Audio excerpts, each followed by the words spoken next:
नमस्कार, मैं सचिन दीक्षित एक बार फिर से आप सभी के सामने हाजिर हूं। भारतीय जनता पार्टी ने रविवार के दिन यानी 16 अगस्त को एक आंदोलन किया। वो आंदोलन था वसई विरार महानगर पालिका के मुख्यालय के ठीक सामने। रविवार का दिन था। उस दिन जो आंदोलन किया उसमें भारतीय जनता पार्टी की ही किरकिरी हो गई। तमाम लोग जो उनकी ही बस में बैठकर उनका वड़ा पाव खाकर वहां पहुंचे तो थे, लेकिन उनके ही राज्य सरकार की नीति के खिलाफ लगातार बोलते नजर आए।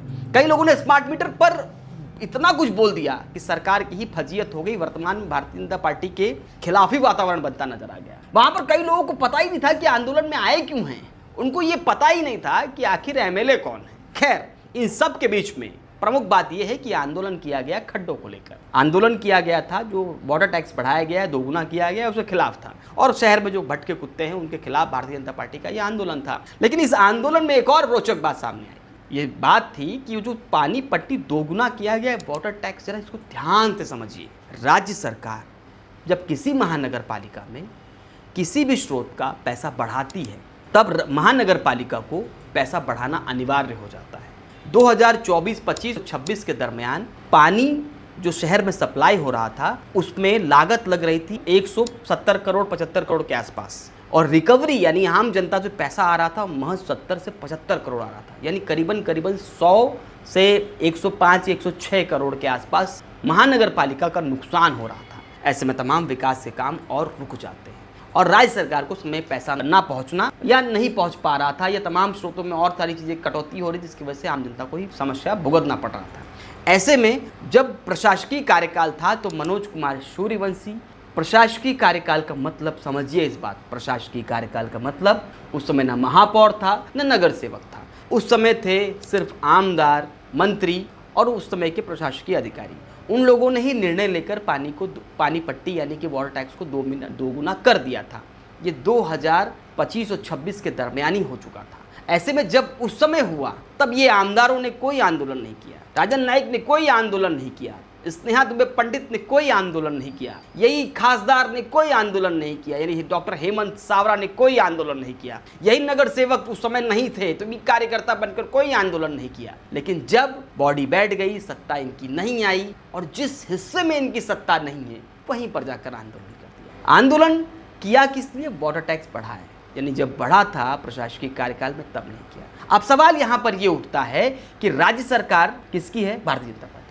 क्या यहाँ के एमएलए रिक्वेस्ट नहीं कर सकते मुख्यमंत्री से कि भाई किसी भी प्रकार से वहाँ का वाटर टैक्स रद्द कर दो, कम कर दो, मत लो, एकदम फ्री कर दो? ये बोलने की हिम्मत नहीं है इनके अंदर। लेकिन महानगर पालिका पे जो बोझ बढ़ रहा है, प्रशासकीय कार्यकाल में पहले से कर्जे में महानगर पालिका थी, उस पर और कर्जा चढ़ाने के लिए ये आंदोलन कर रहे हैं। ये अपनी सरकार से नहीं बोलेंगे कि बिजली बिल महानगर पालिका से कम लीजिए, वहां नहीं बोलेंगे कि वाटर टैक्स जो आपको एजेंट के रूप में महानगर पालिका देती है उसको कम लीजिए, नहीं बोलेंगे। ये आमदार का दोहरा चरित्र, दो प्रकार का चेहरा साफ तौर पे नजर आया। इसके बाद खड्डों को लेकर जो आंदोलन हुआ, पिछले वर्ष जो प्रशासकीय कार्यकाल था तो गणपति बप्पा खड्डे से गए थे। माता रानी हमारी नवरात्र में, हमारी आराध्य देवी माँ दुर्गा भी खड्डों से होकर गुजरी थी। हमारे दीपावली तक खड्डे तो होकर गुजरे थे, तब इनका एक व्यक्ति आंदोलन के लिए सड़क पर नहीं उतरा था। लेकिन इस बार गणपति बप्पा के आगमन से पहले ही ये बड़ा मोर्चा लेके पहुंच गए, खड्डो खड्डो खड्डो करके पहुंच गए और वहां पर बड़े बड़े नारे लगा दिए।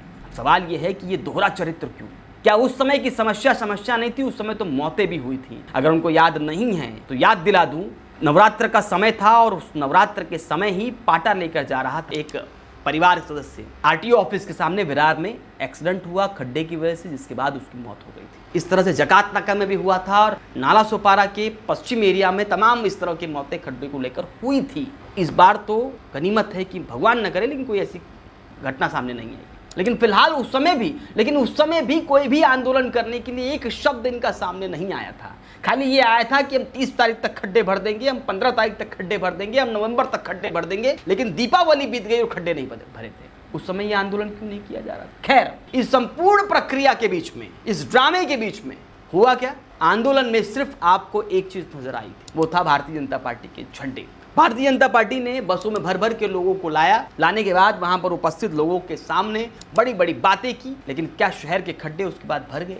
अब एक और सवाल यहां खड़ा होता है कि एक आमदार जिसके केंद्र में, राज्य में वर्तमान में पालक मंत्री हैं, सांसद हैं, विधायक हैं, 44 नगर सेवक हैं, विरोधी पक्ष के रूप में उनके नेता हैं, उसके बावजूद शहर के मात्र खड्डे भरने के लिए उनको आंदोलन करना पड़ा। यानी जिस हिस्से में उनकी सत्ता नहीं है उसके कार्यालय के बाहर जाकर आंदोलन करेंगे। इन संपूर्णता के बीच में, सही और गलत के फर्क के बीच में जब जनप्रतिनिधि सोचने लगे खड्डे किस कार्यकाल में हैं, तब हम आंदोलन करेंगे। ये पानी बॉर्डर टैक्स कब बढ़ रहा है और कब घट रहा है, सत्ता किसकी है किसकी नहीं है, तब हम आंदोलन करेंगे। स्मार्ट मीटर के खिलाफ जनता वहां चीख रही है, तब आमदार महोदय के एक शब्द नहीं निकलते हैं, तब वो विधानसभा में दिए गए देवेंद्र फडणवीस जी के भाषण का हवाला देते हैं, लेकिन उसके खिलाफ एक शब्द नहीं आता है।